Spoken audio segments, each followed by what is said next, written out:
সুপ্রিয় দর্শক, স্বাগত জানাচ্ছি আজকের সম্পাদকীয়তে। আমি নাজমুস সালেহি। হেফাজতে ইসলাম বাংলাদেশের আমির শাহ মুহিবুল্লাহ বাবুনগরী জামায়াতে ইসলামীকে ভোট না দেওয়ার আহ্বান জানিয়েছেন সম্প্রতি। একই সময় জামায়াতে ইসলামীর প্রসঙ্গ টেনে তিনি বলেছেন, রোজা আর পূজা একই হয় কি করে? এগুলো কি ইসলাম? আজ হেফাজতে ইসলামের যুগ্ম মহাসচিব ও বাংলাদেশ খেলাফত মজলিসের নেতা মাওলানা মামুনুল হক সংবাদ সম্মেলনে বলেছেন, হেফাজতে ইসলামের আমির যে বক্তব্য দিয়েছেন এগুলো তার ব্যক্তিগত। সংবাদ সম্মেলনে আবারও দাবি করা হয়েছে, প্রাথমিক বিদ্যালয়ে সঙ্গীত শিক্ষক নিয়োগ বাতিল করে ধর্মীয় শিক্ষক নিয়োগ বিধিমালা প্রণয়ন করতে হবে।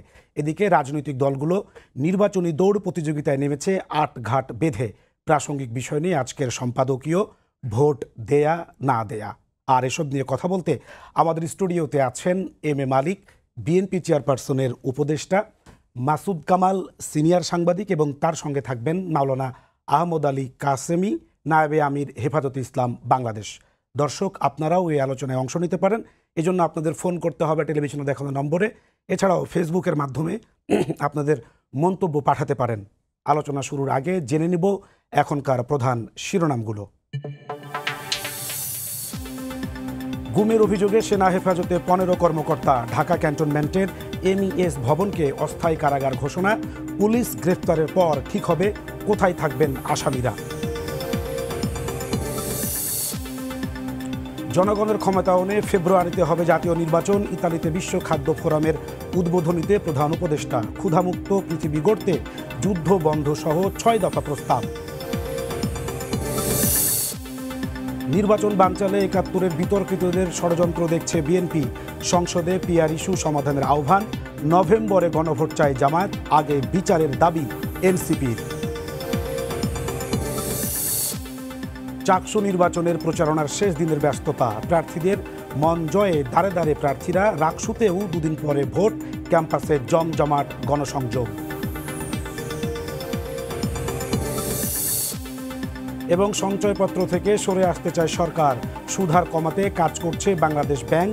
দুশ্চিন্তায় বিনিয়োগকারীরা, নিরাপদ বিকল্প তৈরির তাগিদ।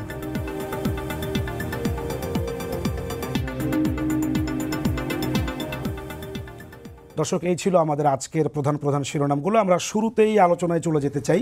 আমরা সরাসরি আলোচনায় যাওয়ার আগে একটু জানতে চাই মাওলানা আহমদ আলী কাসেমি, আপনার কাছে যেই বক্তব্য আসলে দিয়েছেন হেফাজত ইসলামের আমির, যে জামায়াত ইসলামকে ভোট দেওয়া যাবে না, এবং তিনি বলেছেন যে জামায়াতের ইসলাম তা হচ্ছে যে মূল ইসলামের সঙ্গে অনেকটা সাংঘর্ষিক। আপনারা রাজনৈতিক দল নয়, কিন্তু রাজনৈতিকভাবে ইসলামকে আপনাদের যে বোঝাপড়া, তা থেকে আসলে জামায়াতের দূরত্ব কত শতাংশ বা কতটুকু মনে করেন? জি, বিসমিল্লাহির রহমানির রহিম। শ্রদ্ধেয় সঞ্চালক সহ আমার সহ আলোচকবৃন্দ, শ্রোতাবৃন্দ, মুহিবুল্লাহ বাবুনগরী সাহেব সম্প্রতি কিছুদিন আগে যে একটা বক্তব্য উনি এরকম দিয়েছিলেন যে জামাতে ইসলামের আকিদা ঠিক না, সহি না, উনি এটা বলছেন। আমার মনে হয় যে এইভাবে ভোট জামাতকে দিবেন না, এই ধরনের কথা উনি বলছেন কিনা এটা আমার জানা নাই। আপনার কোনো মিডিয়াতে আপনি পাইছেন কিনা জানি না। এখন ব্যাপার হলো, জামাত সম্পর্কে মুহিবুল্লাহ বাবুনগরী বা এদেশের আলম সমাজের কিছুটা ভিন্ন মত বিভিন্ন ব্যাপারে আছে, বিভিন্ন ব্যাপারে ভিন্ন মত আছে। এবং আমরা মনে করি যে আমিরে হেফাজত উনি দেশের একজন বিজ্ঞ এবং বয়োবৃদ্ধ একজন আলেম।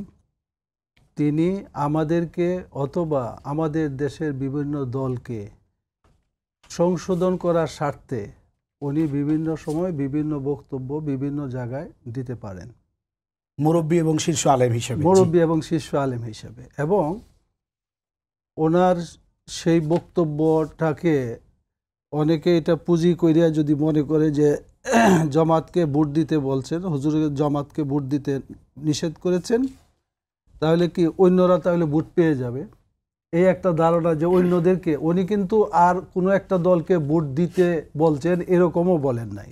না, উনি হচ্ছে যে আপনার 3 অক্টোবর মানে চট্টগ্রামে এই কথা বলেছেন আর কি। আচ্ছা, যদি বলে থাকেও তাহলে আমি মনে করব যে উনি তো বলতে পারেন। এইটা উনি একবারে হেফাজতের প্ল্যাটফর্মে হেফাজতের সাথে সিদ্ধান্ত নিয়ে যে আমরা কাকে ভোট দিব না দিব, আমি মনে করি হেফাজত একটা অরাজনৈতিক সংগঠন, ভোট কাকে দিবে না দিবে এই প্ল্যাটফর্ম থেকে আমরা কাউকে বলতে যাব না বা যাওয়া উচিত আমি মনে করি না। এবং সেটা কিন্তু ব্যক্তিগত মতামত প্রকাশ করার অধিকার আপনি সেটাকে ব্যক্তিগত মতামতই বলছেন, অবশ্যই সেটা আপনাদের সাংগঠনিকভাবে আপনারা তাদের যে রাজনৈতিক বোঝাপড়া বা যে মতাদর্শ জামাত ইসলামের, সেইখানে আপনাদের রাজনৈতিক মতাদর্শের সাথে তো অনেকের সাথেই তো আমাদের মিল নেই। আমরা সেগুলোকে অমিল থাকা অবস্থায় রাজনৈতিক বক্তব্যের মাধ্যমে আমরা সেগুলোর মোকাবেলা করব। জামাতের সাথে আমাদের যে দ্বিমত আছে বা দেশে অন্যান্য রাজনৈতিক দল যারা আছে তারা নিজেদের বক্তব্য জনগণের কাছে নিয়ে যাবে, জনগণ যাকে ভালো মনে করবে তাকে জনগণ ভোট দিবে। এখন এই সমস্ত বক্তব্যকে সামনে এনে আমাদের একটা দিকে করা হচ্ছে কি যে ইসলামপন্থীরা সব আছে কাদের সাথে, যে মানে জামাতের সাথে নাই বা এই ধরনের একটা মনোভাব তৈরি করা। আসলে এই দেশে দেখেন জামাতি ইসলামীকে নিয়ে কিন্তু অনেক খেলা হয়েছে। জামাতি ইসলাম বিভিন্ন সময় আওয়ামী লীগের সাথে তারা কাজ করছে, বিভিন্ন সময় জামাতি ইসলামের সাথে বিএনপির জোট ছিল এবং জামাতের মন্ত্রী ছিল তারা, তাই না? এইগুলা কিন্তু অস্বীকার করা যাবে না। তো এই যে যখন সমালোচনা তাদের করা হয় তখন অতীতে তাদের সাথে কি সম্পর্ক বা কিভাবে ছিল এগুলো একবারে ভুলে যাওয়া হয়। এখন কারো ফতোয়া নিয়ে ভোটের ক্ষেত্রে আমি মনে করি জামাত একটা রাজনৈতিক দল, মানে দীর্ঘদিন যাবত তো স্বীকৃতি দিয়ে আসছে, রাজনৈতিক দল না হলে তাদের সাথে জুটে যেতেন না, রাজনৈতিক দল না হলে তাদের সাথে কোনো সমঝোতায় যেতেন না। অবশ্যই এটাকে মেনে যে তারা রাজনৈতিক, এখন তারা যদি আমার সাথে না থাকে, ভিন্ন পথে যদি থাকে, বাপের দুই ছেলে সারা জীবন একসাথে কিন্তু থাকে না। হ্যাঁ, জোট একটা হয়েছিল, সাথে ছিল, এখন হয়তো বা জামাত নেই। সেই জন্য এখন মনে করি জামাত তার নিজস্ব তাদের রাজনৈতিক যে আদর্শ আছে সেগুলো নিয়ে জামাত জনগণের কাছে যাবে। জনগণ যদি তাদেরকে সমর্থন দেয় তখন, এখন কত হলো মহিবুল্লাহ বাবুনগরী সাহেবের বক্তব্যটাকে আমরা খুব হাইলাইট করে যে উনি বলছেন যে জামাতকে ভোট দেওয়া যাবে না, তাহলে ভোট অন্যদেরকে দিতে হবে, আর সমস্ত ইসলামপন্থীরাই এইটা একেবারে গ্রহণ করছে এরকম না। এই সংক্রান্ত আরো কয়েকটি আমার জানবার আছে, আমি একটু এম এ মালিক ভাইয়ের কাছে আসতে চাই। মহাসচিব আজকে বলেছেন যে নির্বাচন বানচালে ৭১-এর বিতর্কিতদের ষড়যন্ত্র দেখছে বিএনপি। আসলে যদি একটু বলতেন যে এই যে ষড়যন্ত্র এটা আসলে কিভাবে দেখছেন এবং হচ্ছে যে আসলেই বানচালের ষড়যন্ত্র হচ্ছে কিনা। ধন্যবাদ আপনাকে আমাকে আমন্ত্রণ জানানোর জন্য। আজকে আমাদের দুইজন শ্রদ্ধেয় আমাদের কাসিমি হুজুর এবং আমাদের মাসুদ ভাই সিনিয়র সাংবাদিক, আমাদের বড় ভাই, এই দুইজনই আমার অত্যন্ত শ্রদ্ধেয় এবং আমি আজকে ওনাদের কাছ থেকে ইনশাল্লাহ আজকে অনেকটা শিখব। বা আপনার এই আপনাকে এবং কলা কৌশলী যারা আছেন সবাইকে সালাম জানাচ্ছি। এবং আমি বাংলাদেশের স্বাধীনতার ঘোষক শহীদ রাষ্ট্রপতি জিয়াউর রহমান, ওনার আত্মার মাগফিরাত কামনা করছি। তার সাথে যারা এই দেশের জন্য জীবন দিয়েছে বিভিন্ন গণতান্ত্রিক আন্দোলনে, তাদের আত্মার মাগফিরাত কামনা করছি। এবং আমাদের নেত্রী উনি সেই দিন রাষ্ট্রপতি জিয়াউর রহমান, শহীদ রাষ্ট্রপতি জিয়াউর রহমানের কবর জিয়ারত করে আবার উনি নির্বাচনী যাত্রা শুরু করেছেন। আমরা ওনার জন্য দোয়া করব, আল্লাহ যেন কবুল করে এবং ওনার সুস্থ রাখে এবং সবার কাছে দোয়া চাইব ওনার জন্য। এখন আপনার যেটা মহাসচিব যে জিনিসটা বলেছেন যে দেখেন, আপনার প্রথম হচ্ছে যে রাজনৈতিক দলের মাঝখানে যেটা মহাসচিব যেটা বলেছেন এটা সঠিক বলেছেন। আপনি এই কোমলমতি ছাত্রছাত্রীরা যখন এই দেশের জন্য জীবন দিল এবং প্রথম যখন আমরা শুরুতেই ফেসিস্ট আওয়ামী বিরোধী, এবং সেই সময় ইন্ডিয়া আমাদেরকে এত বছর জুলুম করেছে, গত 15 বছর এই দেশের রাষ্ট্র পরিচালনা করতে তাদের পাপেট সরকার তৈরি করেছে। এই দেশে আমাদেরকে তারা রামপাল, চিটং সমুদ্র বন্দর, আপনার করিডোর A to Z তারা নিয়ে গেছে। এখন পর্যন্ত 15 আমাদের সময় যেহেতু বিস্তারিত আলোচনা করার সুযোগ পাবো, আমি যে জিনিসটা বলবো, যেমন একটা রাজনৈতিক দলও বলেছে যে ইন্ডিয়াকে কষ্ট দেওয়া যাবে না। তাইলে এই তো মানুষের রক্ত দিল, তাদের রক্তের প্রতি আমরা বিশ্বাসঘাতকতা করছি। তো আমি যেটা মনে করি যে যদি আপনি টার্গেট করেন জামাতে ইসলাম, তারাই বেশিরভাগ মানে স্বাধীনতার বিরুদ্ধে ছিলেন, এই জন্য তাদের কয়েকজনের ফাঁসিও তারা দিয়েছে। আবার তারা ইদানিং দেখি আবার আওয়ামী লীগের সাথে মাঝে মাঝে মিত্রতাও রয়েছে। এখন মহাসচিব যেটা বলেছেন যে ইলেকশন নিয়ে ষড়যন্ত্র চলছে এবং এই জন্য বিভিন্ন ষড়যন্ত্র তো নানামুখী, কিন্তু স্পেসিফিক বলেছেন যে ৭১-এর বিতর্কিত ষড়যন্ত্র দেখছেন। 100% একমত। মানে সেটা কি ধরনের ষড়যন্ত্র যদি একটু বলেন?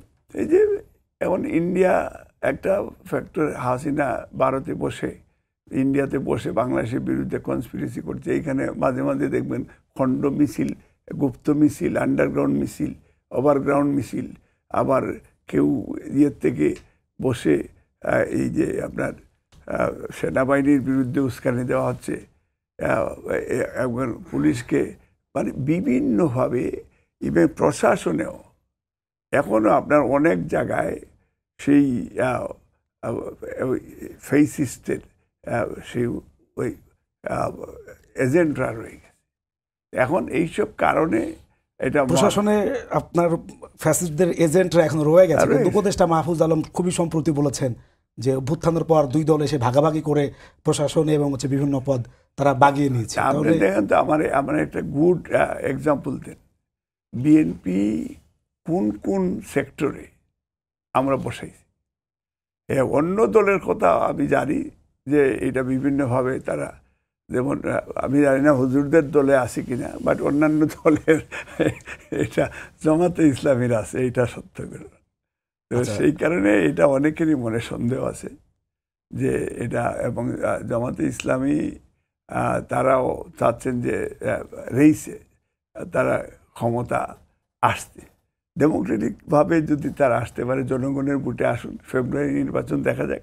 যদি ওপেনলি ফেব্রুয়ারি নির্বাচন শক্তিশালীভাবে, যেভাবে সেনাবাহিনীকে ধন্যবাদ দিতে চাই, তারা বলেছে নির্বাচনের পক্ষে তাদের স্ট্রং সাপোর্ট রয়েছে।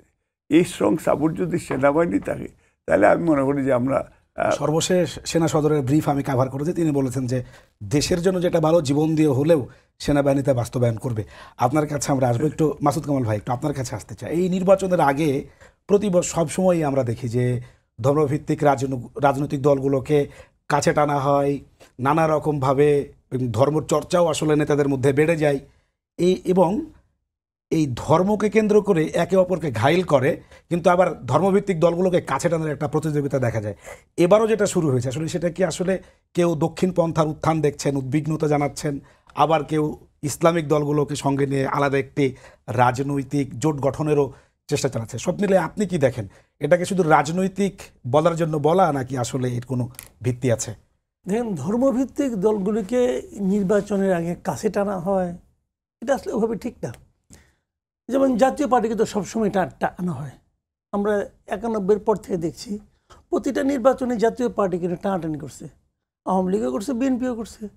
তো জাতীয় পার্টি তো ধর্মভিত্তিক দল না, তাই না? এটা আসলে ভোটের ইকুয়েশন, এটা আসলে ভোটের রাজনীতি। যাকে কাছে টানলে আমার ভোট আসবে, আমি তাকে কাছে টানবো। এখানে ধর্মভিত্তিক দল আলাদা কোনো ক্রাইটেরিয়া না এখানে, বরঞ্চ ধর্মভিত্তিক দল আমি বলি না এগুলোকে, এরা হলো ধর্ম মানে ইসলাম নামধারী দল। আমি কাশিম ভাই আছেন, ওনাকে সহ আমি বলি, এই দলগুলো হলো ইসলাম নামধারী দল, এরা ধর্মভিত্তিক দল না। কারণ ধর্মভিত্তিক ধর্ম তো একটা ভাই, ইসলাম তো একটা ধর্ম। ঠিক, ইসলাম ধর্ম তো 5টা ভাগ নাই, আছে নাই তো? সারা দুনিয়ার জন্য ইসলাম একটা। এই ইসলামের ব্যাখ্যা এক একজন এক একভাবে করতেছেন, সাধারণ মানুষ বিভ্রান্ত, এবং বিভ্রান্ত আমি যাই না, ওই আলোচনায় আমি যাবো না, অনেক বড় কথা। মানে ওনাদের মধ্যে ব্যাখ্যা করেছেন, উনি মনে করেছেন যে ইসলামের এইটাই ঠিক আর বাকিগুলো ভুল। ঠিক কিন্তু একটা, মাথায় রাখবেন, ঠিক কিন্তু 5টা হবে না ভাই, ঠিক কিন্তু একটা, বাদ বাকি সব কিন্তু ঠিক না। এটা সত্য কথা, এটা একদম।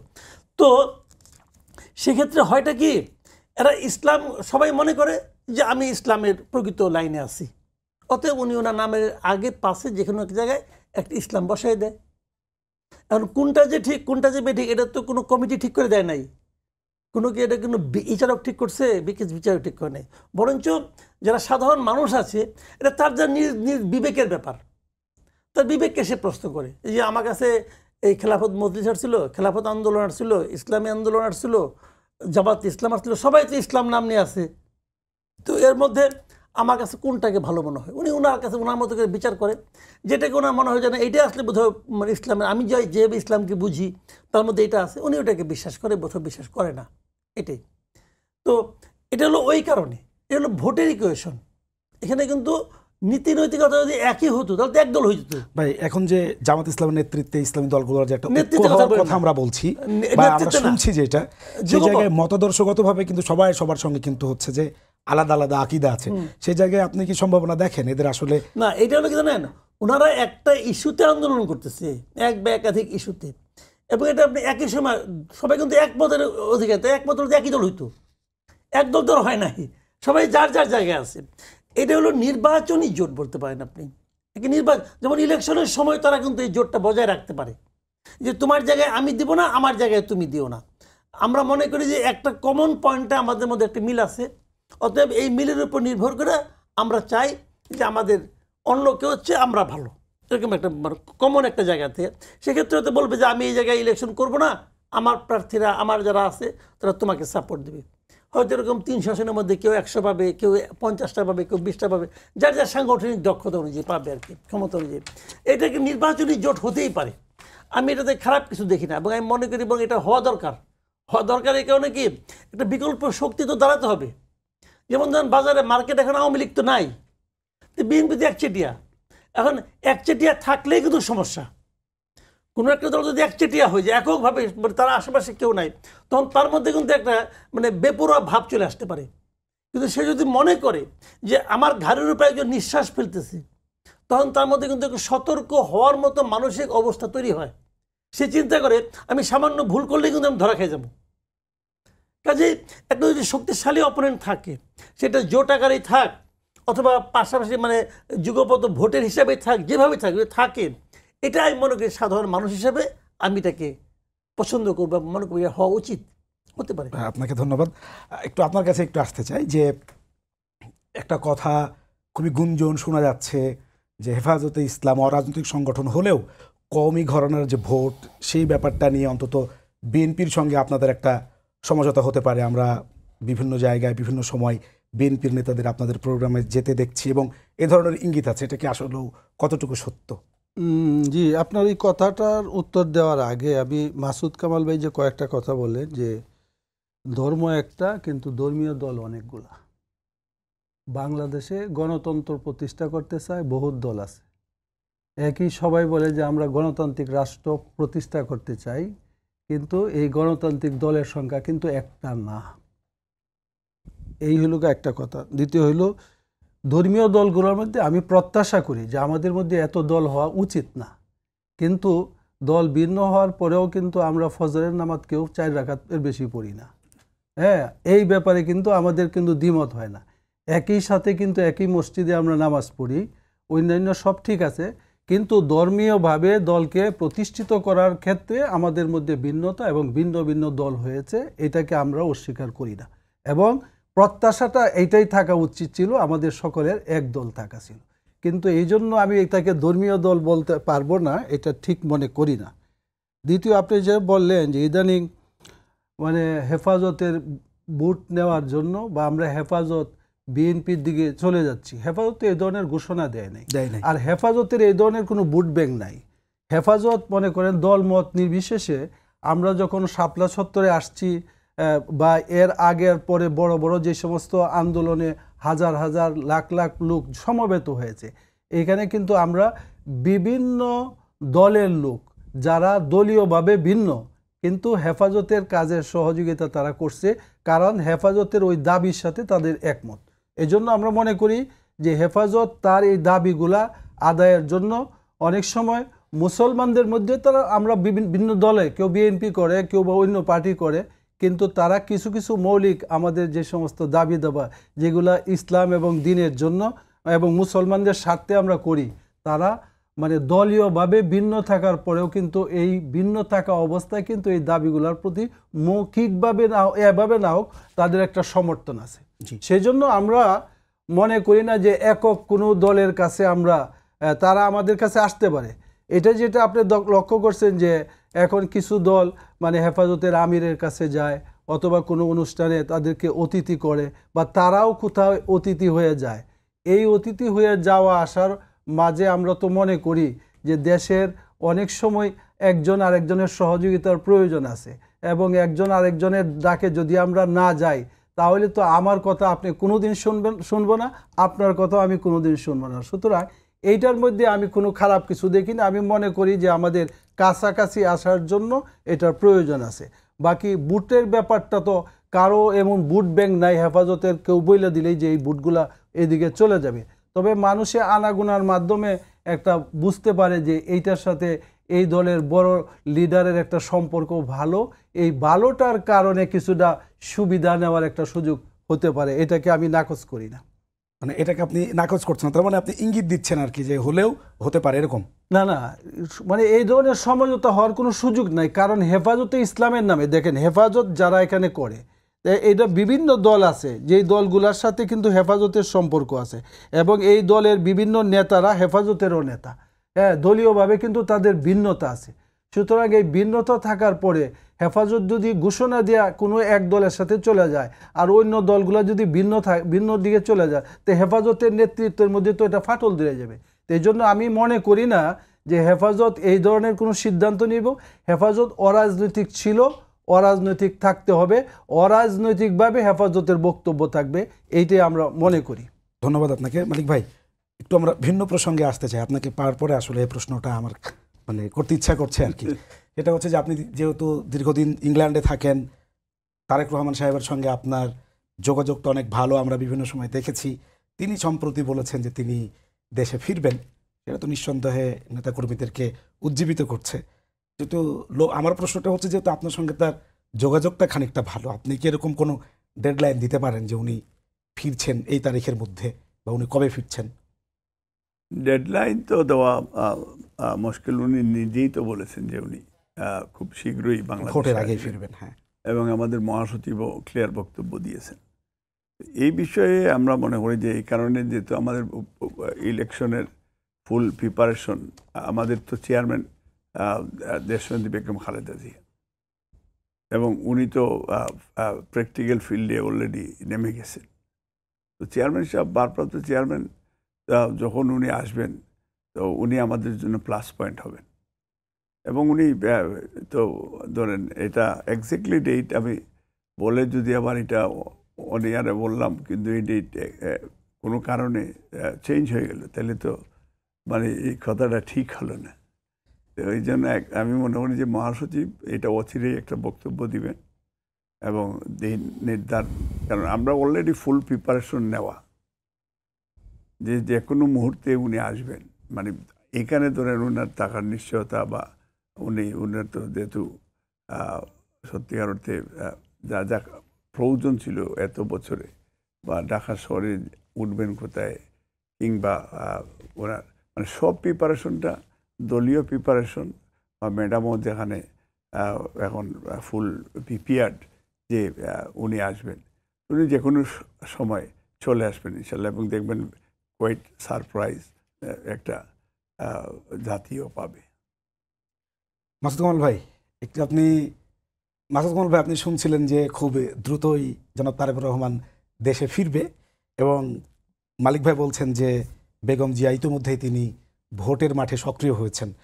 বিএনপির ভোটের মাঠে এই দুইজন ব্যক্তির সম্পৃক্ততা বিএনপির জন্য নতুন মাত্রা যোগ করবে কিনা, এবং সেটা আমরা যে ধরনের সমালোচনা এখন দেখি বিএনপির ক্ষেত্রে সাংগঠনিক এবং হচ্ছে যে তৃণমূলে, এটা কিভাবে আসলে বিএনপিকে এবার ঘুরে দাঁড়ানো অথবা হচ্ছে বিএনপিকে উজ্জীবিত করতে? বিএনপি তো ঘুরে দাঁড়ানোর কথা নাই। বিএনপি তো এখন মানে আপনার ফোরফ্রন্টে আছে, তারা তো পিছিয়ে নাই। ঘুরে দাঁড়ানো কি, একজন লোক পালাচ্ছে, তারপরে একটা কিছু পাইলো ভালো সংবাদ, সে ঘুরে দাঁড়াইলো। এটা তো ঘুরে দাঁড়ানোর কোনো ব্যাপার না। বিএনপি তো সবসময় ভালো অবস্থায় আছে, বরঞ্চ বিএনপি আরও ভালো অবস্থায় কীভাবে যেতে পারে সেটা নিয়ে আলোচনা। এবং শেখ হাসিনা এই দেশ থেকে চলে গেছে 1 বছরের বেশি সময় হয়ে গেল। এই 1 বছরের বেশি সময় ধরে বিএনপির শীর্ষ 2 জন নেতা বিএনপির রাজনীতিতে অ্যাক্টিভ নন। এখন এটা হলো বিএনপির জন্য সবচেয়ে একটা আমি মনে করি নেতিবাচক দিক। বিএনপি এই প্রশ্নের মুখে যখনই পড়ে বিএনপি কোনো জবাব দিতে পারে না, কোনো জবাব নাই। একজন জবাব আছে যে উনি অসুস্থ, উনি হয়তো অতটা ফিট না, ফিজিক্যালি হয়তো আসবেন না, কিন্তু ওনার তো মস্তিষ্ক তো সচল, উনি নিশ্চয়ই নেতাদের সঙ্গে কথাবার্তা বলেন। কিন্তু সেই কথাগুলো নেতারা ওখান থেকে বেরিয়ে এসে কিন্তু বলতে পারেন যে আমাদের নেত্রী কথা বলছেন। এতে কিন্তু বিএনপির যারা সমর্থক আছে, বিএনপির যারা ভোটার আছে, তারা কিন্তু উদ্দীপ্ত হয়। সেটাও কিন্তু আমরা খুব একটা শুনি না। আগে নয় তার পলিটিক্সের উপর এক ধরনের নিষেধাজ্ঞা ছিল, এখন তো সেটা নাই। তো ওনার কথাগুলি আমি তো মনে করি উনি খুবই অ্যাক্টিভ আছেন, মানে মেন্টালি অ্যান্ড ইন্টেলেকচুয়ালি।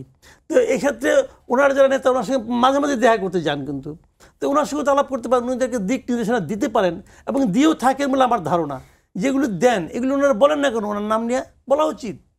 এরা কী পলিটিক্স করে আমি বুঝি না। সত্যি কথা বলতে আমার পাশে বিএনপি একজন লিডার আছেন, ওনাকে সহ আমি বলি, ওনারা যে কী পলিটিক্স করে এটা আমার কাছে মাঝে মাঝে বুঝি না।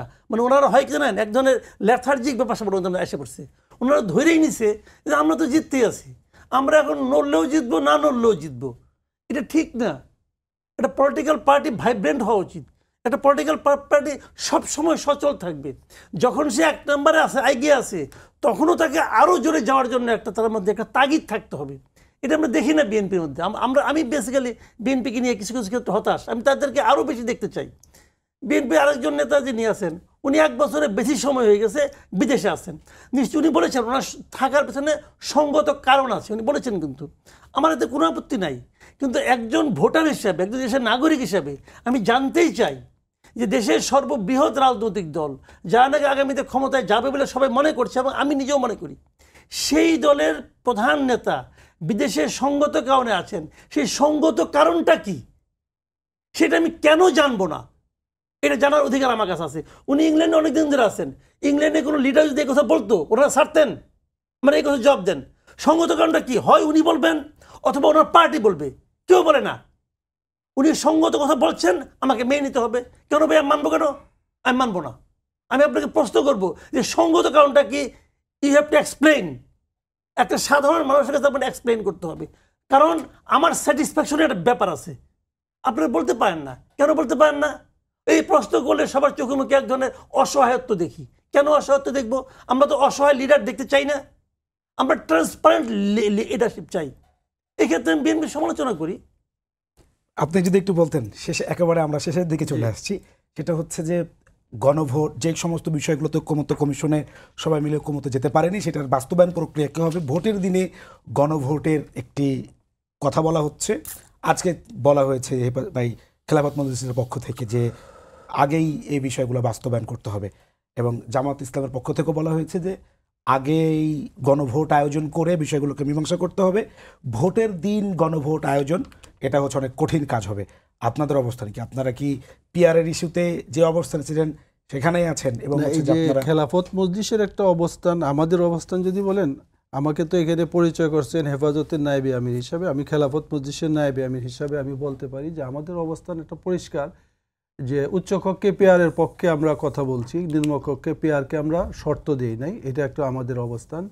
দ্বিতীয় হলো জুলাই সনদেরকে আইনি ভিত্তি দেওয়ার জন্য যে গণভোটের কথা বলা হয়েছে, গণভোটের ব্যাপারেও আমরা মনে করি যে একই দিনে 2টা ভোট হইলে আমাদের দেশের জনগণ এবং সময়ের কাভার হইয়া একটা কিছুটা হজবরল হওয়ার একটা আশঙ্কা আমাদের আছে। সেই জন্য আমরা মনে করি যে গণভোটটা যে নভেম্বরে দাবি করছে জামাত, আমরা নভেম্বর না, এটা যুক্তিক কোনো সময়ের মধ্যে যদি আগে করা যায়, যেটা কোনো রকমের সমস্যা না হয়, সেইভাবে যদি গণভোট করে নিতে পারে। এখন তো গণভোটের ব্যাপারে সকলের মধ্যে একটা ঐক্যমত্য তৈরি হয়েছে, সুতরাং এটাকে একটা যুক্তিক ভালো সময়ে করা, এটা আমরা ভালো মনে করি আর কি, এবং একই দিনে না হওয়াটাই আমরা ভালো মনে করি। মালিক ভাই, আপনাদের অবস্থান কি? আপনারাও কি এই বাকি যে অমীমাংসিত বিষয় বা কোন প্রক্রিয়া বাস্তবায়ন হবে, সেটা ভোটের দিনে গণভোট নাকি আগে হচ্ছে যে আপনারা ওই যেটা হুজুরও যেটা বলেছেন যে মানুষের তো ভোগান্তি দিয়ে লাভ নেই,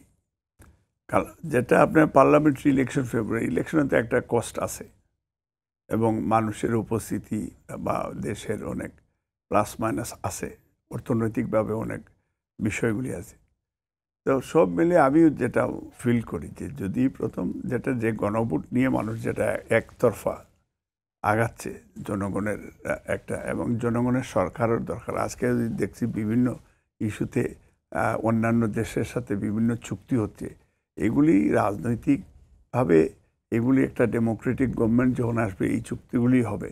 এবং এটা অনেক অমীমাংস ইস্যু আছে, যেটা আমাদের ফারাক্কা, বরাক নদী, উজানে টিপাইমুখী বাঁধ, বা আমাদের এই যে বর্ডারে এখন পর্যন্ত লোকজন মারামারি করতেছে, মারতেছে, এগুলি অনেকটা নিউজেও আসছে না। তো সব মিলেই আমি মনে করি যেটা যে ভোটটা, এবং একই দিনে যদি দেখেন বিদেশে আপনি গ্রেট ব্রিটেনে দেখবেন যে একসাথে কয়েকটা ব্যালট বক্সের মধ্যে কয়েকটা পেপার হাতে ধরে দিয়ে এখন আপনার টিকমার্ক করে করে আপনার এটা করলেন, এই দিনও করা যায়, যাতে একদিনে পার্লামেন্টারি ইলেকশন হলো, আবার সেম টাইমস আপনার ওই যে অন্যান্য যে ইস্যুগুলি রেজ করবে। আর সবচেয়ে বড় জিনিস হচ্ছে রাজনৈতিক নেতৃবৃন্দের একটা অক্ষর প্রয়োজন রয়েছে সেইখানে, কারণ সবাই দেশের পক্ষে কাজ করছেন, সবাই দেশপ্রেম, তারপরে যার তার দল নিয়ে হয়তো এই যে একটা আমরা সবাই মিলে যদি ন্যাশনাল ইস্যুগুলিতে যদি একসাথে বসে এইগুলি আমরা যদি অ্যাড্রেস করি, সেম টাইমস ধরেন আমাদের কামাল ভাইরাও আছেন, যে সাংবাদিকদের একটা অপিনিয়ন, সব মিলিয়ে আমার মনে হয় যে রাষ্ট্র গঠনে সবার মানে ন্যাশনালিজম যারা বিশ্বাস করে, এবং বিদেশেও আমি দেখেছি যে আপনার তাদের দেশের কোনো স্বার্থে তারা কিন্তু দলমত নির্বিশেষে তারা এক হয়ে যায়।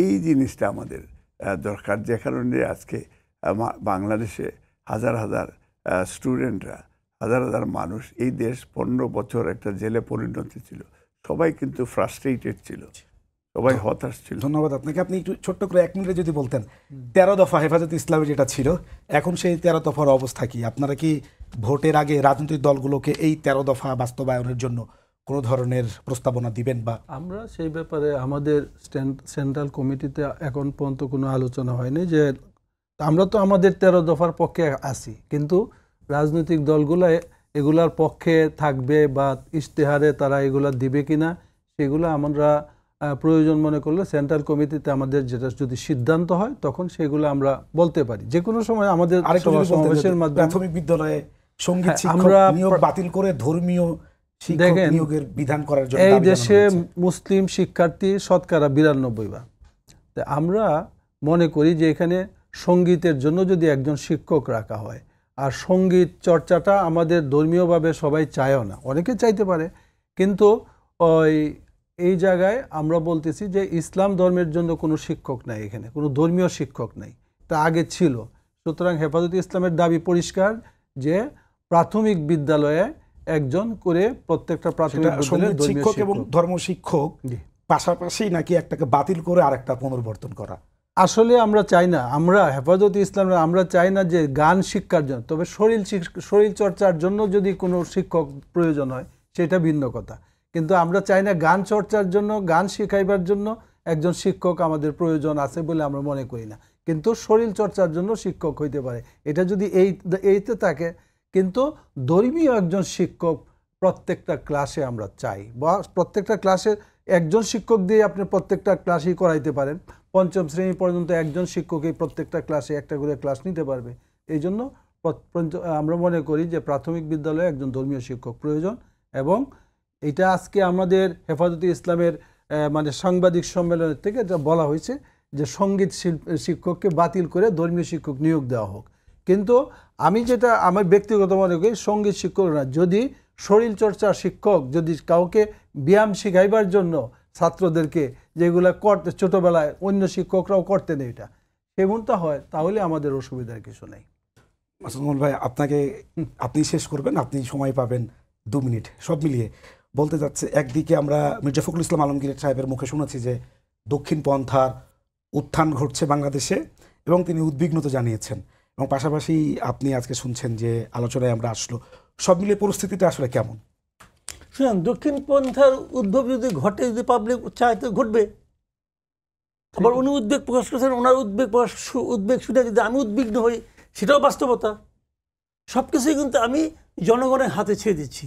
জনগণ যদি মনে করে যে এটি ঠিক, তো জনগণ ওইটি করবে। যে দেশের জনগণ যা নিয়ে আনন্দ পায় তারা তাই করবে। এটা তো জনগণের উপর ছেড়ে দেন।